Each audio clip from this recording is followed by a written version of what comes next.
Chapter 1, well cut by Victor Hugo from the book Les Misérables. 1831 and the 2 years which are immediately connected with the Revolution of July form one of the most peculiar and striking moments of history. These 2 years rise like two mountains midway between those which precede and those which follow them. They have a revolutionary grandeur. Precipices are to be distinguished there. The social masses, the very assizes of civilization, the solid group of superposed and adhering interests, the century-old profiles of the ancient French formation, appear and disappear in them every instant, athwart the storm clouds of systems, of passions, and of theories. These appearances and disappearances have been designated as movement and resistance. At intervals, truth, that daylight of the human soul, can be descried shining there. This remarkable epoch is decidedly circumscribed, and is beginning to be sufficiently distant from us to allow of our grasping the principal lines, even at the present day. We shall make the attempt. The Restoration had been one of those intermediate phases, hard to define, in which there is fatigue, buzzing, murmurs, sleep, tumult, and which are nothing else than the arrival of a great nation at a halting place.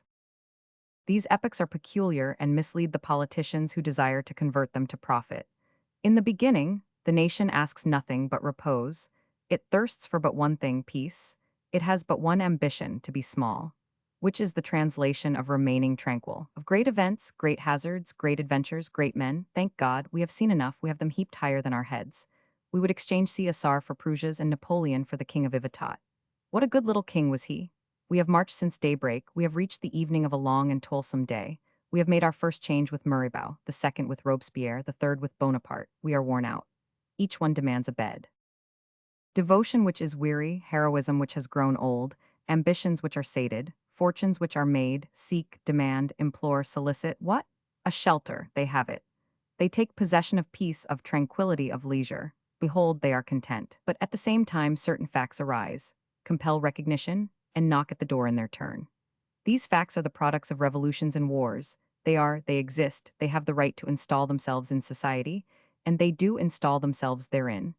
And most of the time, facts are the stewards of the household and fouriers 32 who do nothing but prepare lodgings for principles. This, then, is what appears to philosophical politicians.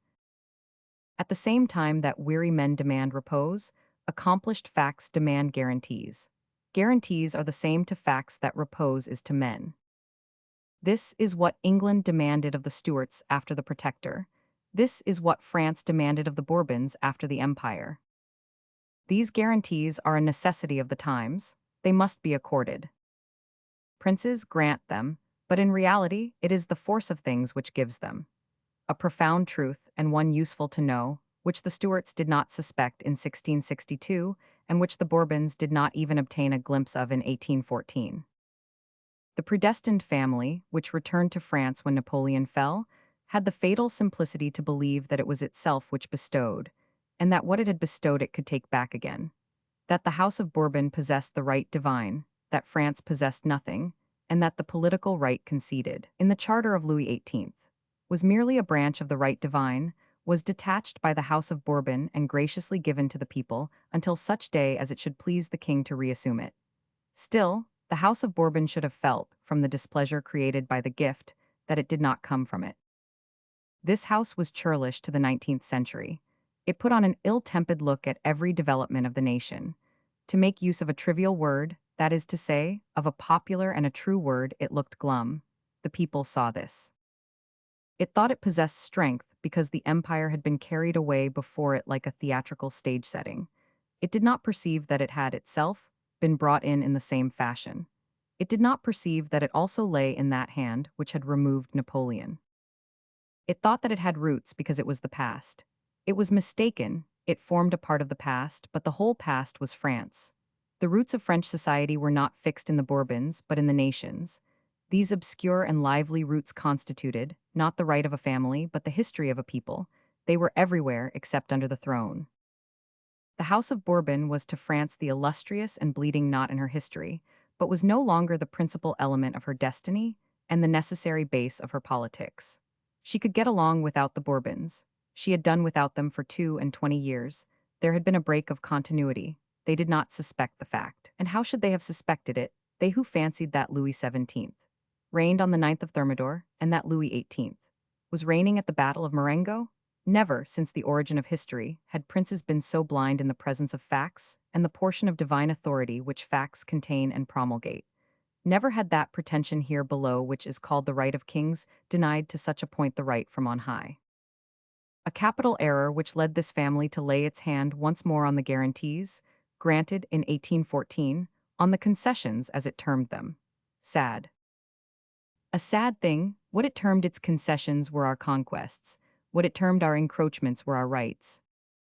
When the hour seemed to it to have come, the Restoration, supposing itself victorious over Bonaparte and well-rooted in the country, that is to say, believing itself to be strong and deep, abruptly decided on its plan of action and risked its stroke. One morning it drew itself up before the face of France, and, elevating its voice, it contested the collective title and the individual right of the nation to sovereignty, of the citizen to liberty. In other words, it denied to the nation that which made it a nation, and to the citizen that which made him a citizen. This is the foundation of those famous acts which are called the Ordinances of July. The Restoration fell. It fell justly, but we admit it had not been absolutely hostile to all forms of progress. Great things had been accomplished with it alongside. Under the Restoration, the nation had grown accustomed to calm discussion, which had been lacking under the Republic, and to grandeur and peace, which had been wanting under the Empire. France, free and strong, had offered an encouraging spectacle to the other peoples of Europe. The Revolution had had the word under Robespierre, the cannon had had the word under Bonaparte, it was under Louis XVIII, and Charles X that it was the turn of intelligence to have the word. The wind ceased, the torch was lighted once more. On the lofty heights, the pure light of mind could be seen flickering. A magnificent, useful, and charming spectacle. For a space of 15 years, those great principles which are so old for the thinker, so new for the statesman, could be seen at work in perfect peace, on the public square. Equality before the law, liberty of conscience, liberty of speech, liberty of the press, the accessibility of all aptitudes to all functions. Thus it proceeded until the Bourbons were an instrument of civilization which broke in the hands of Providence. The fall of the Bourbons was full of grandeur, not on their side, but on the side of the nation. They quitted the throne with gravity, but without authority. Their descent into the night was not one of those solemn disappearances which leave a somber emotion in history. It was neither the spectral calm of Charles I, nor the eagle scream of Napoleon. They departed, that is all. They laid down the crown and retained no aureole. They were worthy, but they were not august. They lacked, in a certain measure, the majesty of their misfortune. Charles X, during the voyage from Cherbourg, causing a round table to be cut over into a square table, appeared to be more anxious about imperiled etiquette than about the crumbling monarchy. This diminution saddened devoted men who loved their persons, and serious men who honored their race. The populace was admirable. The nation, attacked one morning with weapons, by a sort of royal insurrection, felt itself in the possession of so much force that it did not go into a rage. It defended itself, restrained itself, restored things to their places, the government to law, the Bourbons to exile, alas, and then halted. It took the old King Charles X from beneath that dais which had sheltered Louis XIV, and set him gently on the ground. It touched the royal personages only with sadness and precaution. It was not one man, it was not a few men, it was France, France entire, France victorious and intoxicated with her victory, who seemed to be coming to herself, and who put into practice, before the eyes of the whole world, these grave words of Guillaume du Ver after the day of the barricades. It is easy for those who are accustomed to skim the favors of the great, and to spring, like a bird from bough to bough, from an afflicted fortune to a flourishing one, to show themselves harsh towards their prince in his adversity. But as for me, the fortune of my kings, and especially of my afflicted kings, will always be venerable to me. The Bourbons carried away with them respect but not regret. As we have just stated, their misfortune was greater than they were. They faded out in the horizon. The Revolution of July instantly had friends and enemies throughout the entire world. The first rushed toward her with joy and enthusiasm, the others turned away, each according to his nature. At the first blush, the princes of Europe, the owls of this dawn, shut their eyes, wounded and stupefied, and only opened them to threaten. A fright which can be comprehended, a wrath which can be pardoned. This strange revolution had hardly produced a shock. It had not even paid to vanquished royalty the honor of treating it as an enemy and of shedding its blood. In the eyes of despotic governments, who are always interested in having liberty calumniate itself, the Revolution of July committed the fault of being formidable and of remaining gentle. Nothing, however, was attempted or plotted against it. The most discontented, the most irritated, the most trembling saluted it. Whatever our egotism and our rancor may be, a mysterious respect springs from events in which we are sensible of the collaboration of someone who is working above man. The Revolution of July is the triumph of right overthrowing the fact, a thing which is full of splendor. Right overthrowing the fact. Hence the brilliancy of the Revolution of 1830, hence also its mildness. Right triumphant has no need of being violent. Right is the just and the true. The property of right is to remain eternally beautiful and pure. The fact, even when most necessary to all appearances, even when most thoroughly accepted by contemporaries, if it exist only as a fact, and if it contain only too little of right or none at all, is infallibly destined to become, in the course of time, deformed, impure, perhaps even monstrous. If one desires to learn at one blow, to what degree of hideousness the fact can attain, viewed at the distance of centuries, let him look at Machiavelli. Machiavelli is not an evil genius, nor a demon, nor a miserable and cowardly writer. He is nothing but the fact.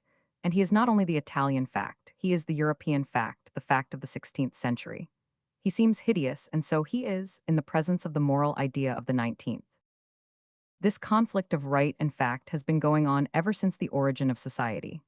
To terminate this duel, to amalgamate the pure idea with the humane reality, to cause right to penetrate pacifically into the fact, and the fact into right, that is the task of sages.